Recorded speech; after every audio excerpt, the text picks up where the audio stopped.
The disinfectant smell reached the fence line before anything else did, a chemical citrus meant to cover the animal underneath it and never quite managing to.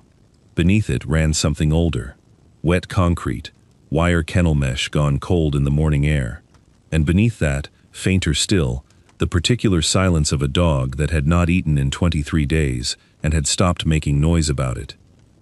Every Wednesday for 4 years, an old farmer has parked at the far end of the gravel lot outside the field office, watched the kennels through the fence, and driven home again without ever going inside, until the weak Cedar stopped eating. "Sir, this is a secured facility, not a petting zoo." Chase Winslow said it without turning his head, tablet raised at chest height, thumb already moving toward the screen, the way it always did before he'd finished deciding what to say.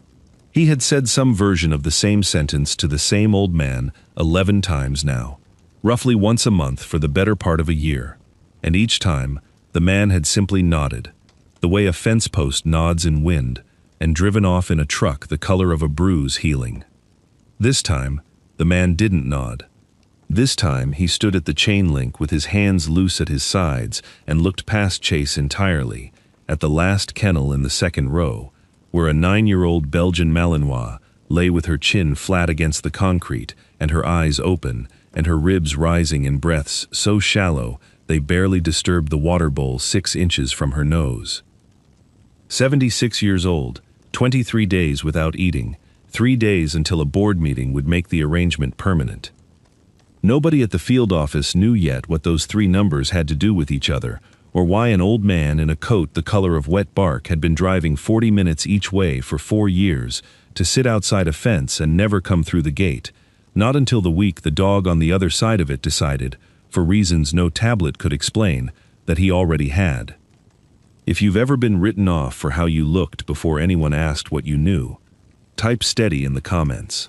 Lindsay Culpepper watched the exchange from the covered walkway between the intake building and the kennel run, a clipboard of feeding logs forgotten against her hip. She was 8 months into the job and still learning which silences at this office meant nothing and which ones meant everything, and something about the stillness of the old man's hands. No ringing, no shifting his weight, no performance of patience, just patience itself, worn in, like a groove in a door frame, made her put the clipboard down on the rail without deciding to. Cedar had not alerted to a single scent, sound, or handler in 3 weeks. She had been the best working nose the regional office had fielded in a decade, and now she lay in her run like something folded shut.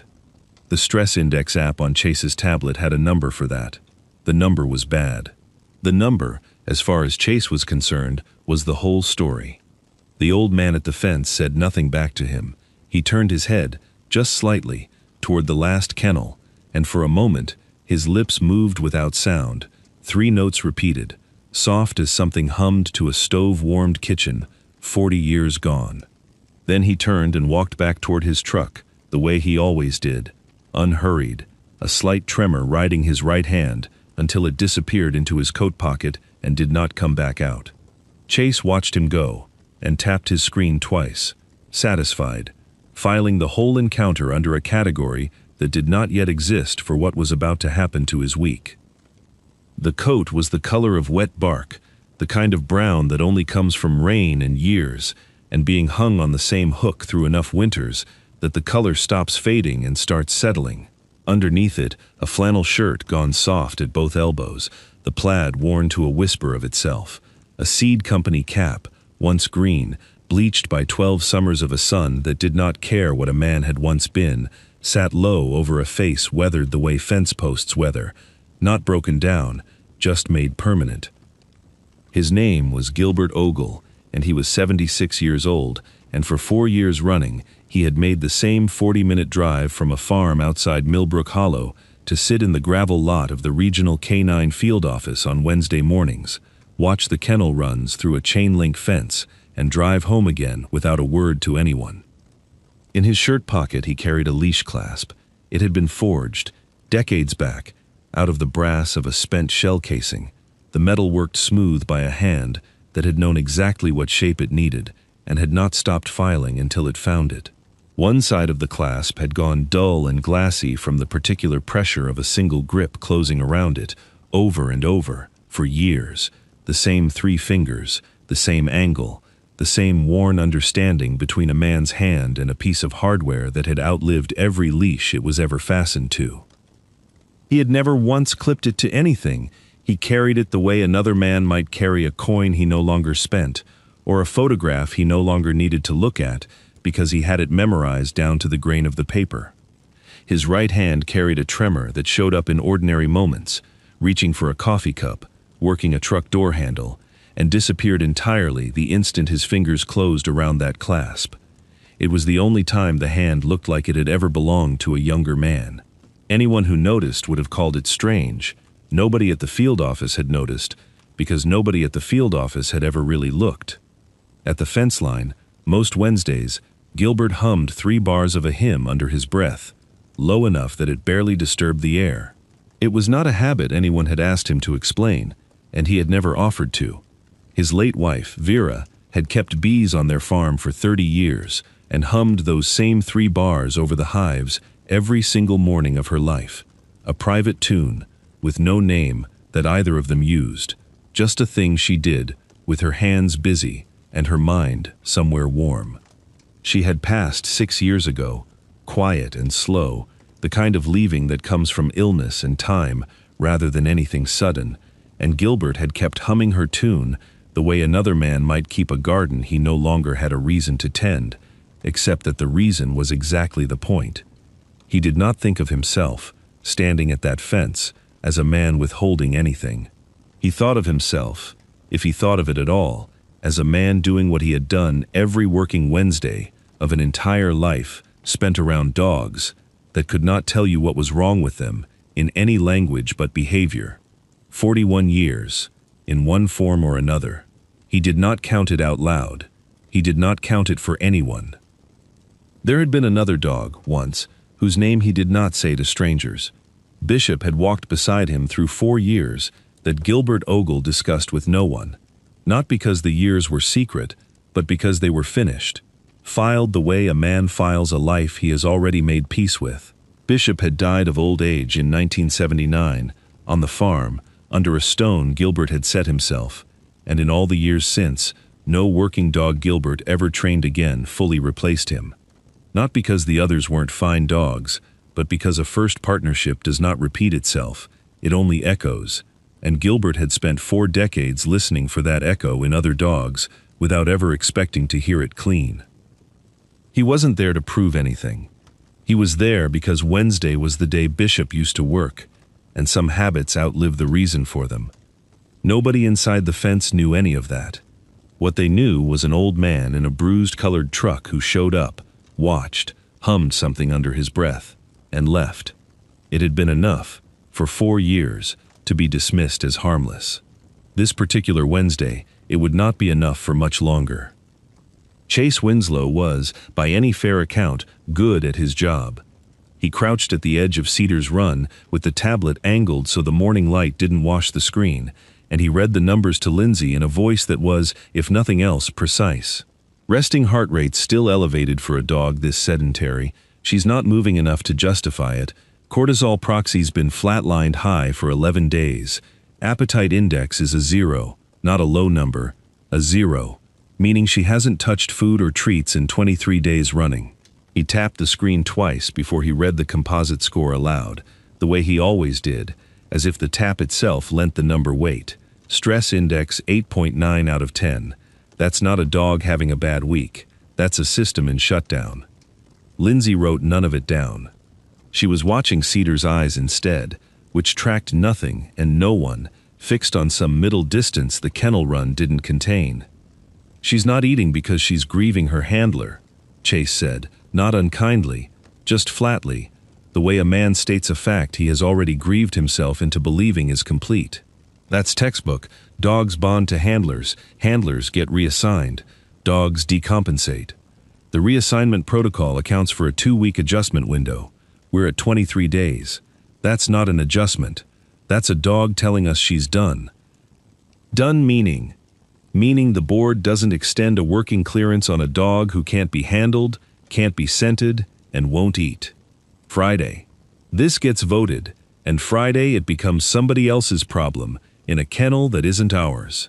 He said it without relish.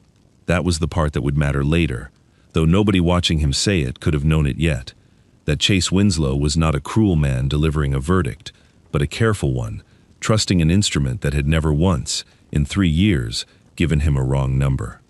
That was when he noticed movement at the fence again.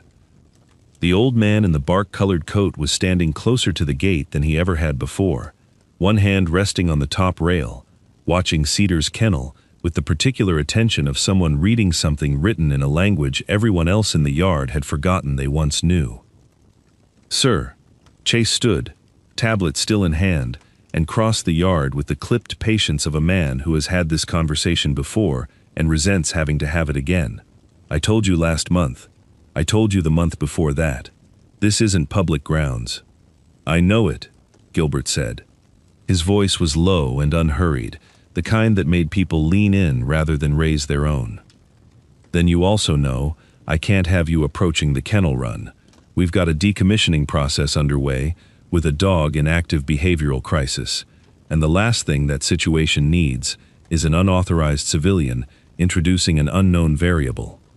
Chase said unknown variable the way another man might say contamination, and a few of the junior staff drifting toward the walkway to watch. 2 kennel techs, a data intern, went quiet in the particular way people go quiet when they sense a show starting. "I wasn't going to touch her," Gilbert said. "I understand that's your intention. I can't verify it, and I'm not going to let a dog already testing at an 8.9 stress index take on the additional risk of an unfamiliar approach. That's not a judgment on you personally, sir. That's protocol." Chase's voice had climbed just slightly, pitched, now not only at Gilbert, but at the small gathering behind him, the way a man speaks when he knows he has an audience and has decided, consciously or not, to be right for it. "You've been coming around here for months, feeding his, I don't know what.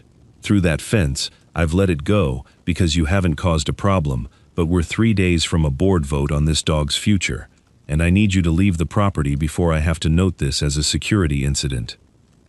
Gilbert looked at him for a long moment, and something in his face was not anger and was not shame, only the flat patience of a man who has been misjudged often enough that misjudgment has stopped costing him anything. "All right," he said, and stepped back from the fence. The junior staff on the walkway watched him go the way people watch weather pass, with mild interest and no expectation that it would return with any different shape. He did not leave the lot. Gilbert Ogle walked back to his truck, opened the tailgate, and sat on the edge of it with his cap pushed back and his eyes on the kennel run through 80 feet of gravel and chain link. He did not raise his voice. He did not come back to the fence. He simply waited, the way he had waited through 40 minutes of highway to get there, and would wait through 40 minutes back. Patience being, for a man who had spent a life reading animals that could not speak, simply another tool kept sharp and ready in a drawer. Lindsay found an excuse to walk the perimeter fence with a coil of hose she didn't strictly need to move. "You said she's not eating because she's grieving her handler," she said. Not quite to him, more like she was thinking aloud in his direction. "That's what the data shows," Gilbert said. He did not look at her when he said it, his attention still on the last kennel. "Grief looks like shutdown for a while, but shutdown that goes on this long isn't just grief anymore. It's a dog that stopped believing anybody's coming back for her at all. There's a difference between a dog resting and a dog giving up. Your app's not wrong about the numbers, it just doesn't have a word for the difference. She's not lying there tired, she's lying there braced." Lindsay looked through the fence at Cedar, at the particular flatness of her body against the concrete, the stillness that did not rise and fall so much as endure, and something in her chest recalibrated the way a compass needle does when it finally finds north after spinning through everything else. "Braced for what?" "For nobody coming," Gilbert said. "That's the last thing a dog like that learns to expect. It's usually the truest one." He said it plainly, without performance, the way a man reads a gauge rather than argues a point, and Lindsay found she believed him before she had decided to, the way belief sometimes arrives ahead of permission. She did not tell Chase what she was about to do.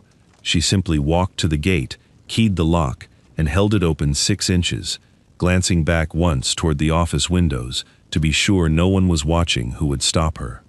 5 minutes, she said quietly. That's all I can give you before somebody comes out here. Gilbert slid off the tailgate, and the tremor in his right hand, present the whole drive up, present through Chase's dressing gown, was already fading as his fingers found the shirt pocket where the clasp waited.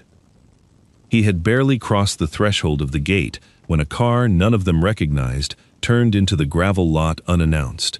A sedan, government plates, moving with the unhurried certainty of someone who did not need to check a visitor's log to know she belonged there. It rolled to a stop near the office entrance, and a woman stepped out in a blazer the color of late autumn, gray-haired, upright in the particular way of someone who has spent decades being the straightest spine in every room she has entered. Lindsay didn't know her. Chase, coming around the corner of the intake building with his tablet still raised, went very still when he saw her, the way junior staff go still around rank they recognize even out of uniform. Neither of them noticed, yet, that the woman's eyes had already found the old man walking through the gate, and that something in her face had gone the particular pale of a person seeing a photograph step out of its frame. Gilbert crossed the yard the way he crossed everything, without hurry and without wasted motion, each step landing flat and sure on gravel that had given other men's boots more trouble. He did not look toward the woman by the sedan. His attention had narrowed entirely to the last kennel in the second row, to the dog lying flat against cold concrete with her eyes open and her breathing shallow, and to nothing else. He knelt at the run's gate. His knees complained the way knees complain at 76, a small grunt of effort he did not bother to hide, and then he was still, one hand braced on the concrete, the other reaching into his shirt pocket. The clasp came out into the light, dull brass, forge-marked, one face worn glassy smooth. He did not hold it toward her, he did not call her name, because he did not know her name yet, not really, not the way he was about to. He set it down on the concrete, 18 inches from her nose, and drew his hand back to rest, open, palm up, on his own knee. Then he waited. 10 seconds. Cedar's eyes moved, the first voluntary motion anyone had logged from her in 3 days, tracking sideways toward the small brass shape on the concrete. 20 seconds. Her nostrils widened, drew a slow breath, held it. 30 seconds. Her head lifted, an inch, then 2. The first time in 23 days, her skull had come off the floor, without a hand under her jaw to force it. Chase had crossed half the yard by then, tablet still raised out of habit more than purpose, his mouth already shaping the first word of an order to get back from the kennel, and the word died there, unspoken, because Cedar's whole body had gone taut in a way his stress index had a number for, and had never once seen produce this particular shape. Not the coiled tension of fear, the gathered stillness of attention. She rose onto her front legs, dragged herself forward, those 18 inches on elbows that had not held weight in days, and put her nose to the clasp. She did not eat it. She did not play with it. She simply held her nose an inch above the metal, breathing it in the slow, deliberate way a woman might breathe in the collar of a coat that still smelled like someone, and then she looked up, not at the clasp, not at Chase, not at the fence, at Gilbert's face, and went utterly, completely still.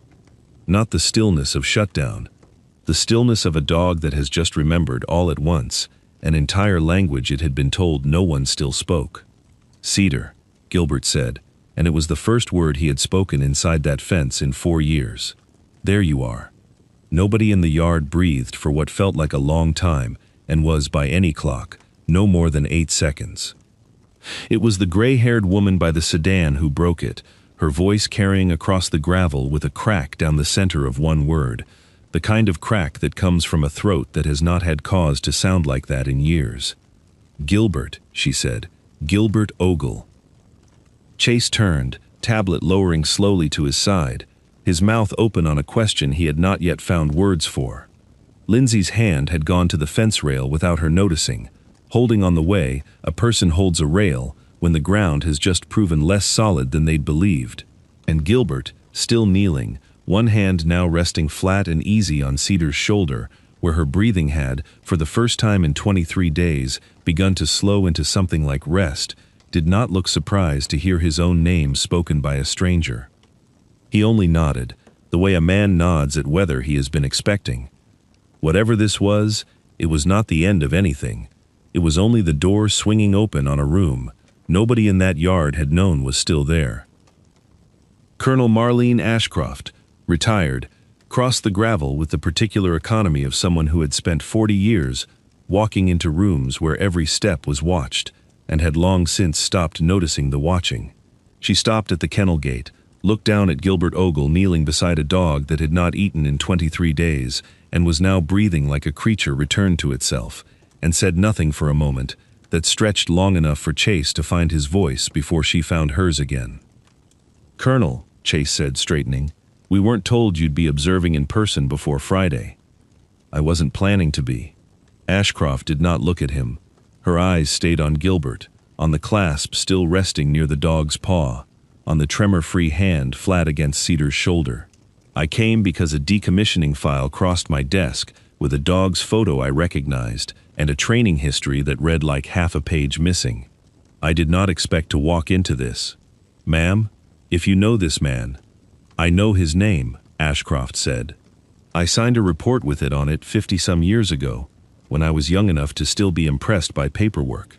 She crouched, slower than Gilbert had, joints stiff with a different set of decades, and studied Cedar's posture with the eye of someone who had once made a career of reading exactly this.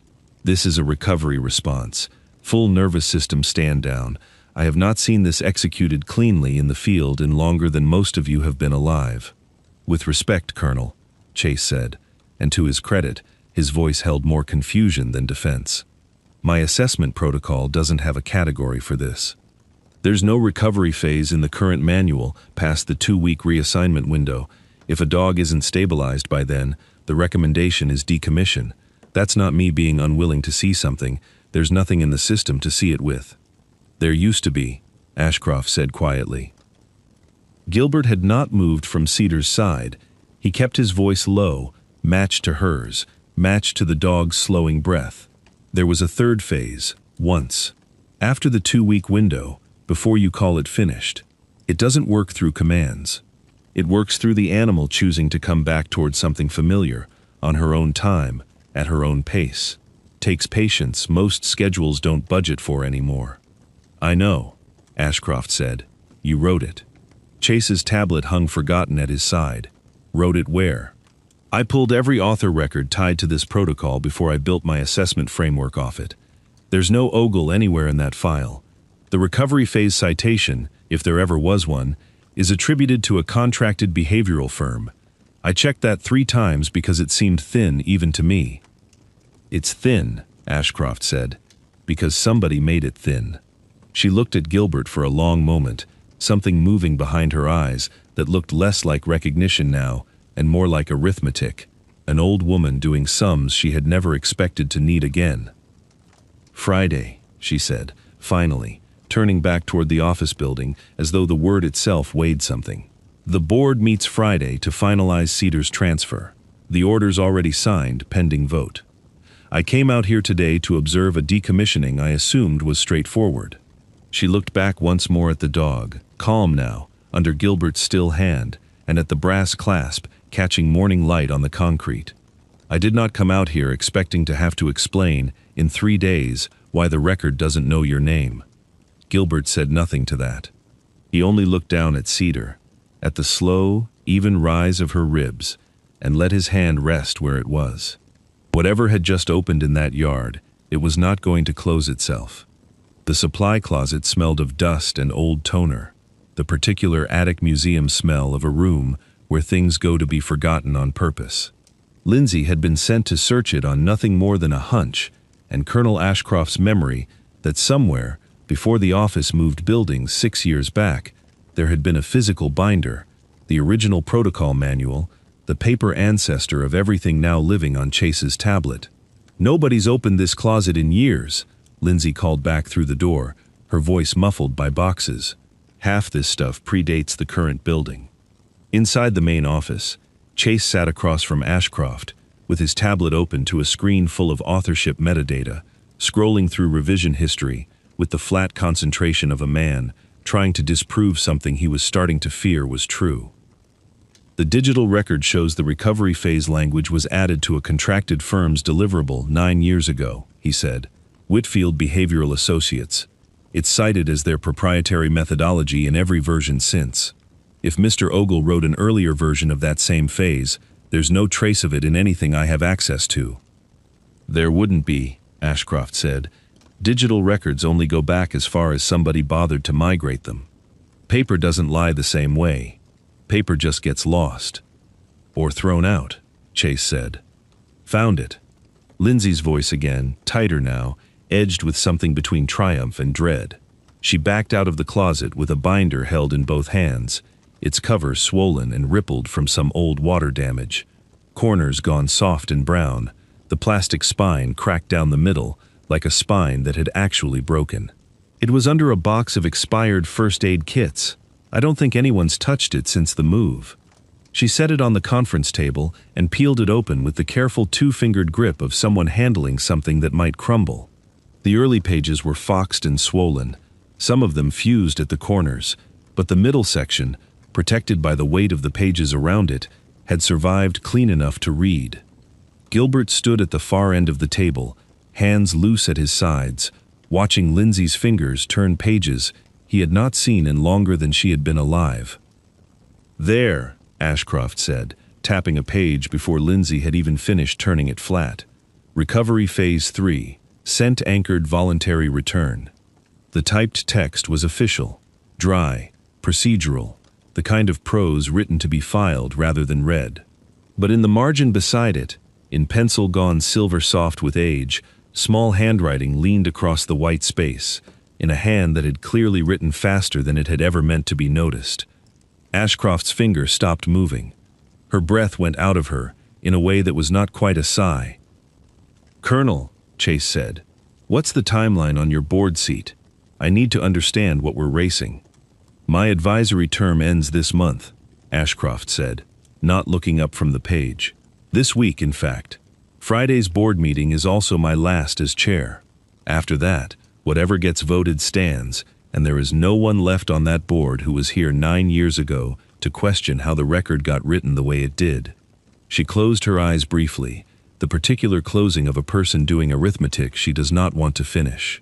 Which means, whatever we do it in 3 days, or we don't get to do it at all.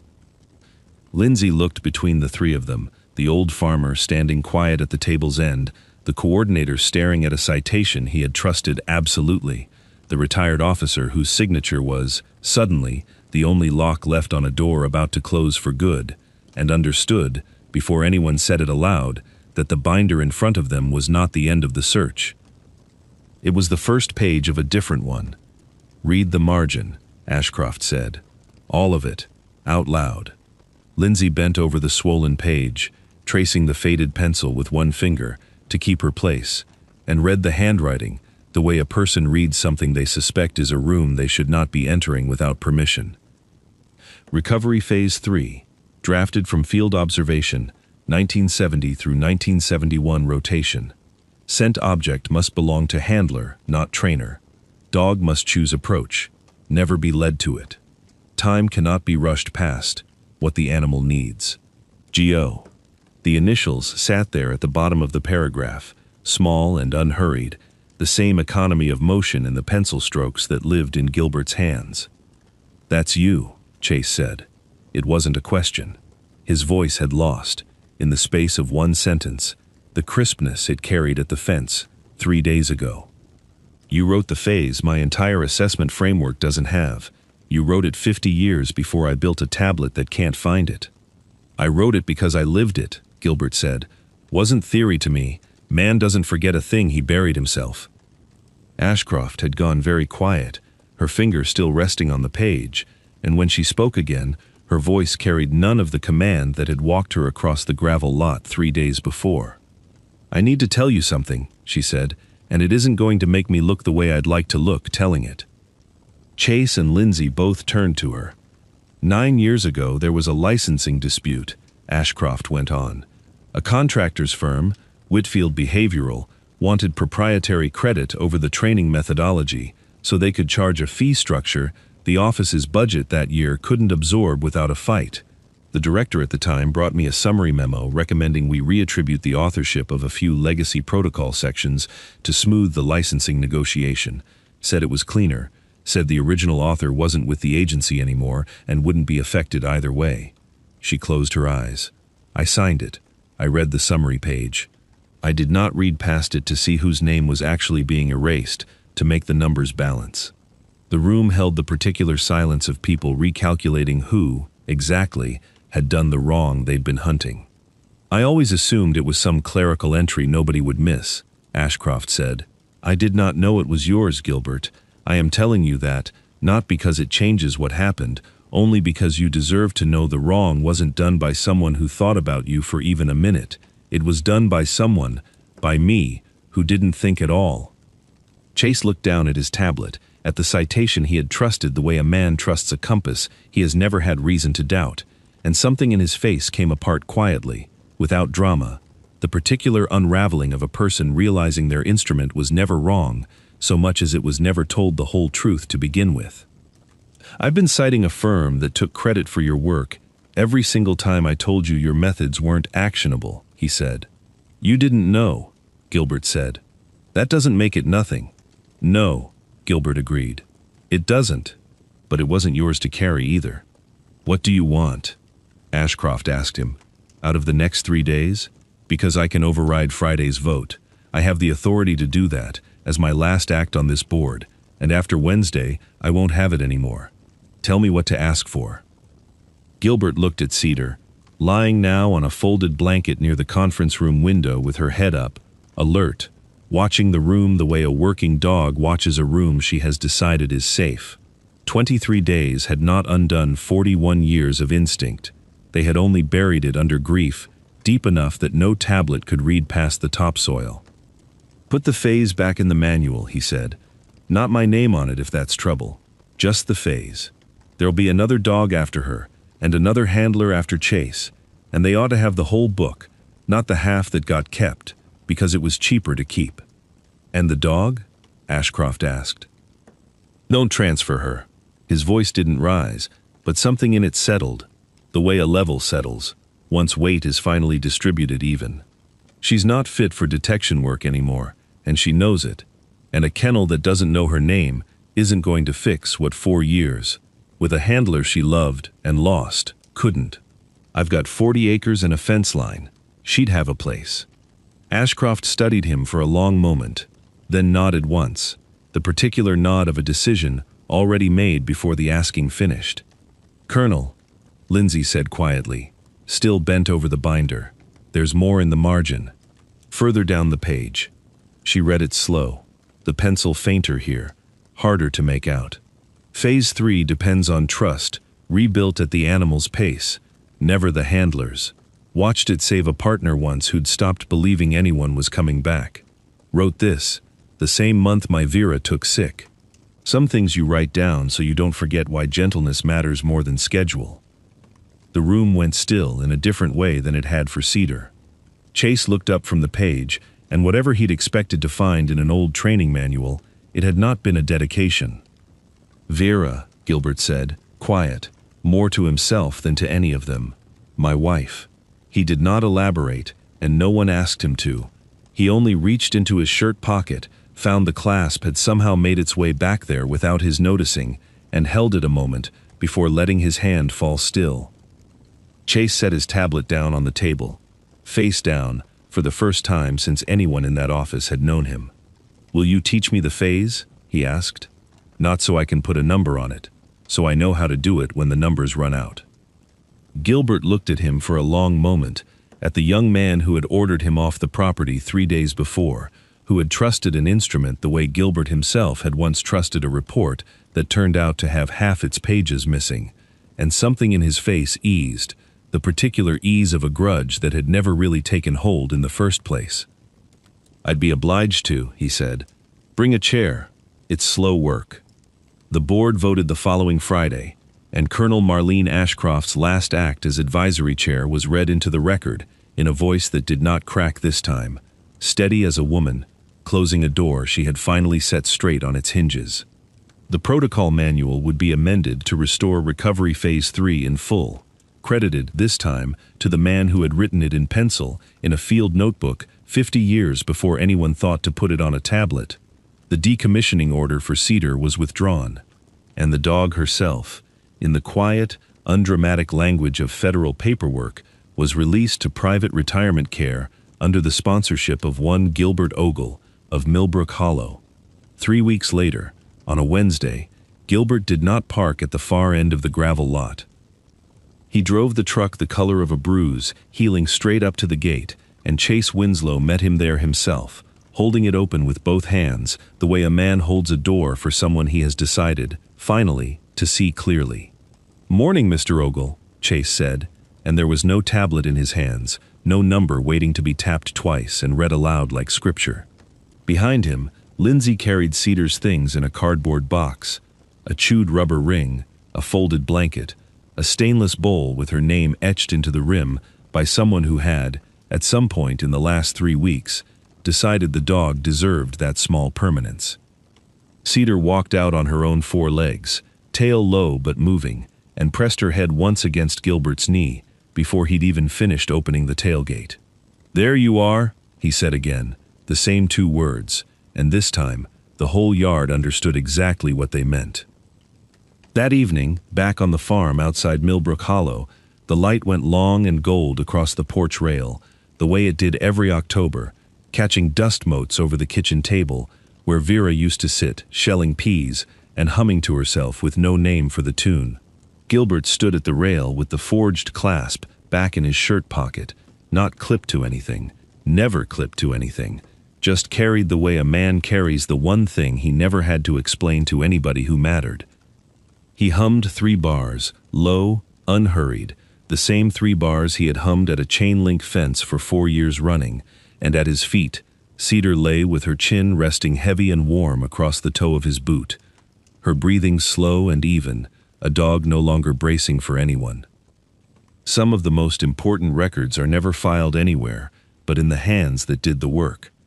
The kettle ticked on the stove behind him, coming up to boil, and Gilbert Ogle stood at the rail in the last of the light, humming his wife's hymn to a dog who had, in her own time and at her own pace, finally come all the way home.